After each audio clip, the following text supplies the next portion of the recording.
बिस्मिल्लाहिर्रहमानिर्रहीम। ख़वातीन हज़रात, अस्सलामु अलैकुम। आज की वीडियो एक नहायत अहम और हिस्सास मौजू पर है जो पाकिस्तान के तालीमी, दीनी और सियासी हलकों में ज़ेर बहस है। दीनी मदारस की रजिस्ट्रेशन और इससे जुड़े तनाज़ात।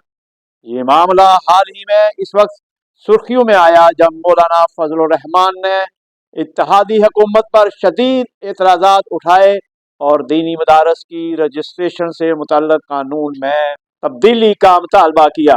आज हम इस मसले की तफसीलात, इसके तारीखी पस मंज़र, मौजूदा कानूनी पेचीदगियों और मौलाना फजलुर रहमान के इतराज़ात पर गुफ्तगू करेंगे। पाकिस्तान में दीनी मदारस की रजिस्ट्रेशन एक तवील अरसे से एक मुतनाज़ा मौजू रहा है।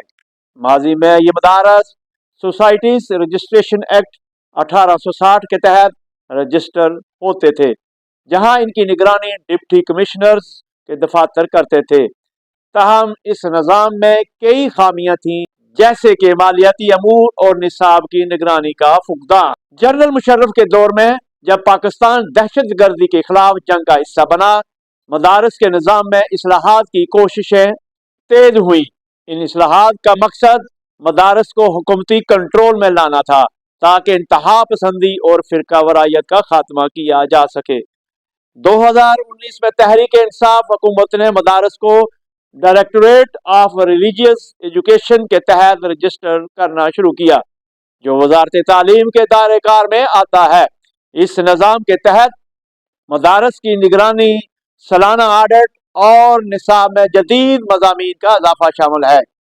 मौलाना फजलुर रहमान और इनकी जमात जमीयत उलमा इस्लाम फजलुर रहमान ग्रुप ने हमेशा इस निज़ाम की मुखालफत की है। इनका मौक़िफ़ है कि ये मदारस की खुद मुख्तारी ख़त्म करने की कोशिश है। हालिया तनाज़ा इस वक्त शिद्दत इख्तियार कर गया जब सोसाइटीज़ रजिस्ट्रेशन तरमीमी एक्ट 2024 में मदारस को दोबारा सोसाइटीज़ एक्ट 1860 के तहत लाने की तजवीज़ देता है। सदर पाकिस्तान की जानिब से मुस्तरद कर दिया गया। मदारस को एक रजिस्ट्रेशन के जरिए काम करने की इजाज़त होगी। सालाना ऑडिट और तालीमी रिपोर्ट जमा करवाना लाजम होगी। शिद्दत पसंदी और फिरका वरायत के मवाद पर पाबंदी होगी। ये इकदाम दीनी मदारस की शफाफियत और बेहतर इंतजाम के लिए अहम करार दिए जा रहे हैं, मगर मौलाना फजलुर रहमान इसे मदारस की खुद मुख्तारी पर हमला समझते हैं। नाजरीन, मौलाना फजलुर रहमान ने हुकूमत पर उलमा को तकसीम करने की साजिश का इल्ज़ाम लगाया है और मदारस की खुद मुख्तारी के लिए इस्लामाबाद मार्च का अंदिया दिया है। ये तनाज़ा इत्तेहादी हुकूमत के अंदरूनी इख्तलाफात को भी ज़ाहिर करता है। अगर आपको लगता है कि दीनी मदारस का किरदार कौमी तालीमी निज़ाम का हिस्सा बनना चाहिए, तो इस मसले पर अपनी राय का इजहार करें। हमारे कमेंट्स सेक्शन में लिखें कि आप इस तनाज़ा को कैसे देखते हैं।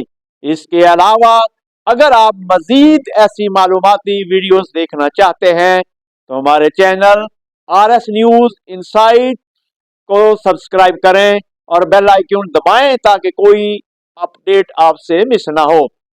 दोस्तों, पाकिस्तान में दीनी मदारस की रजिस्ट्रेशन का मसला सिर्फ एक कानूनी या इंतजामी मसला नहीं, बल्कि ये मुल्क की तालीमी और दीनी शनाख्त से भी जुड़ा हुआ है। इस पर मुस्बत बहस व मुबाहिसा ही हमारे मुस्तकबिल के लिए रास्ता हमवार कर सकता है। हमारी आज की वीडियो देखने का शुक्रिया। अगली वीडियो तक अपना और अपने इर्द गिर्द के लोगों का ख्याल रखें। अल्लाह हाफिज।